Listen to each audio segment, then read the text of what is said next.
Third place, that's better. In fact, it is Hannah, Bailey and Indy, and certainly Bailey and Hannah to me were likely to be the two favourites for this class, and we were keen just to see where they might have been a little bit further apart yesterday than I thought. And Bailey being from Wellington and Hannah being from Whangarei, they don't get to race against each other on too many regular occasions, so they've all sort of making a comparison. Well, who's now got faster? And we know that Bailey had got faster, and thinking, well, was she going fast enough now to overtake Hannah in the racing? But Hannah Peris still with something up her sleeve. She's the only lady that has ever won a New Zealand 65cc race at New Zealand Championship Racing, and man, the year she did that at Mackerel brought the house down. It was an incredible moto. So she's won a 65 race at New Zealand Championship level and has become the first young girl to have done so. So checking out Hannah, as she is doing exactly that at the moment, checking out and clearing out on the competition as well on that Yamaha Whangarei supported Peris Bricklayers P1 Moto Alpine Stars. So check it out, Hannah Peris.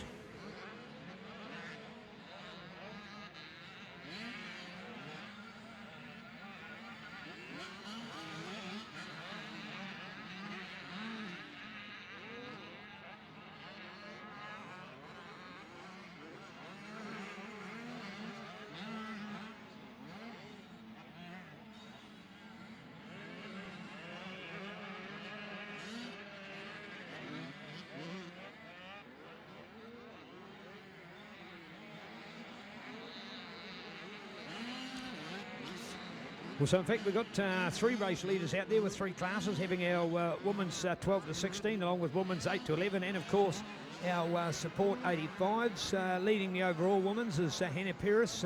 Leading the underclass once again is Cody McDermott. Cody coming out of Dargaville up there in the beautiful north, the Coomera growing capital of the country, on that CA Motorcycles Birkenhead Engineering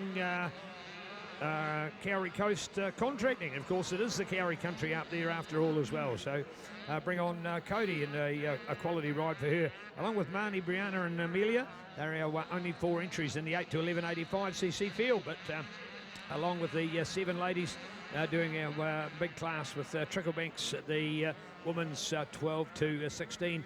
And the first of the guys is Hunter Lee ahead of Jesse Beard. So Hunter's getting it up there at the moment. So Hunter Lee, and Hunter was in first place yesterday. So looking out for Hunter as he tries to put together the double on that one. So bring it on. Hunter Lee in first place. Jesse Beard for the second. And looking for the third in that group, Oliver Pugh out there. Oliver running in third place now for our 85. So there it is, our three different race leaders.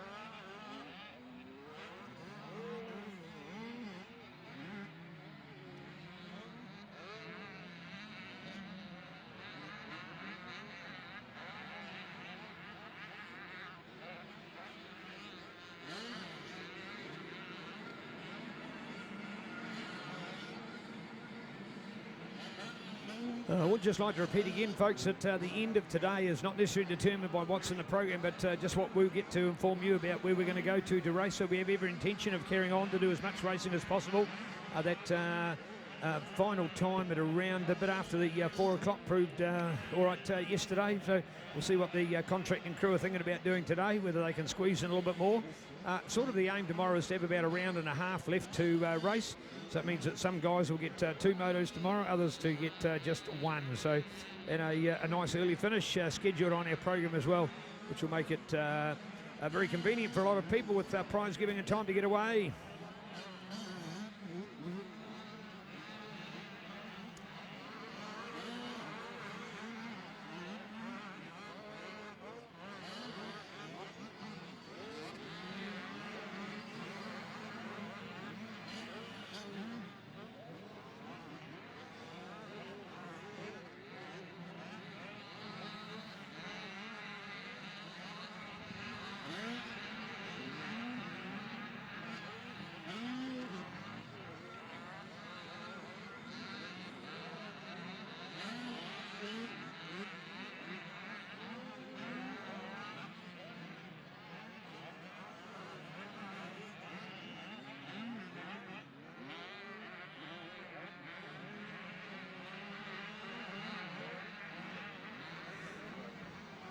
All right, folks, just want to reiterate again another one of our messages that we do. The only official results you'll ever find are the ones that are posted on the board inside the MNZ tent next to the finish line. And to repeat that, because the 11 to 12 Speed Hive lineup is incorrect. So please, everybody, you've got your Speed Hive. Yes, it's a guide to you, but it's not the gospel. So please, if you're wanting to check the 11 to 12 years results, go into the MNZ tent. You can see them there on the board. They are the only official results you need to look at. Don't go off the Speed Hive. And that's okay. It's not to say that Speed Hive's wrong. It's just to say that it's not always updated with all the information that is important to the race. So please make sure you check their written results. They are posted. There's a time on them of when they're posted as well. And of course, you have 30 minutes to protest those as well. All of that information through the Riders Rep. But please, just to reinforce, Speed Hive may not necessarily be up to date and accurate. So always check the results in the timing board in the MNZ tent.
Well, 8 to 11s and 12 to 16, two of our women's classes with Bad Boy Fireworks and Trigglebanks Plumbers coming together for the overall group. Plus, of course, add to that the 11 to 12 non-qualifiers. So Hannah Paris, Indy Allison and Bailey Newbold with Indy Allison, the one that's moved up there today. So well done to Indy. Our local rider, there's Hannah to take the win. Looking out to Cody McDermott, and Cody to be our 8 to 11 years star. So Cody in that group, we're just going to see whether she's confirmed as taken the victory. She's on her final lap at the moment. Looking out for Cody in that women's class, and I think we've got Annabelle up there at the moment. So Annabelle maybe to take the next placing on. So Annabelle out of Murchison, Annabelle Moore on that Mototech Murchison Mechanical. Hopefully pronounced Tutahi Farming. Hopefully we got that right. Murchison, what a beautiful part of the country that is, man, oh man. It's one of my favourite ice cream stops, of course, when they had the Kaikoura Road blocked for the earthquake repairs for a long period of time. We were all travelling through Murchison to go just into Canterbury alone. It was the only way to get down through there. So you had to literally go over to the west coast before you hop back over to the east coast. So the place was booming. There was always a sign up to say they wanted more people and staff in the tea rooms. But always a good ice cream stop or a bite to eat or just a break on the journey. So little Murchison, of course, we headed back down there to do the famous Gold Nuggets motocross. Shout out to our friends in Westland, beautiful part of the country. If you've not ever done the Gold Nuggets motocross, folks, you are missing out. It is a good roadie to do. After all, we saw the Waitoki family, they went down to do it this year, so they went from Waitoki north of Auckland all the way to the Gold Nuggets, and they knew what a good 2 day was. I caught up with the family afterwards, and they said how enjoyable it was to go all the way down there. I'd encourage you to think about that one too, and you do your roadies as part of good motocross. It's a great 2 day motocross and a very rideable track and a whole lot of fun as well. And so many people camping. It probably has, along with Summercross, Woodville, and I'd then go to the Gold Nuggets. They would be the 3 high camp ratio events where you've got a lot of people that go to the events are actually camping and staying at the events, which is cool for the kids as they ride around on their scooters and mountain bikes and the like. So a whole lot of fun for everybody. You'll love it. So check out Westland and the Gold Nuggets motocross on, around or thereabouts Waitangi weekend each year. So another great motor. This year it was the week after Woodville, so the big roadie down there, thoroughly enjoyable indeed. All right, women's motocross, and then we'll go down to our victories.